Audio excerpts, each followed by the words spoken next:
So if you want to sell your skills online digitally to people all over the world, Fiverr is the way to go.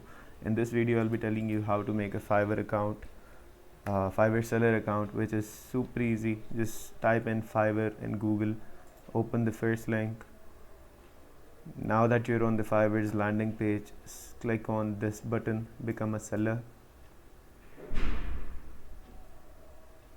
After this you'll be prompted to either log in or create an account.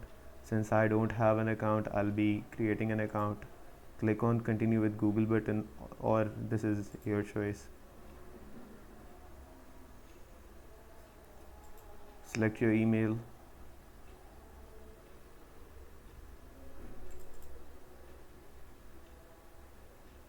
Choose a username. So I'm just gonna choose a random username since I'm not gonna use this account. This is just for tutorial purposes. Once an account has been created, it'll ask me if I want to buy services on Fiverr or sell services online. I'm just gonna click here.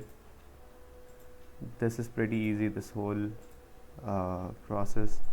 After that it'll ask you to complete your seller profile. This means you'll have to describe what kind of services you're gonna sell, which is super easy and you guys can do it on your own.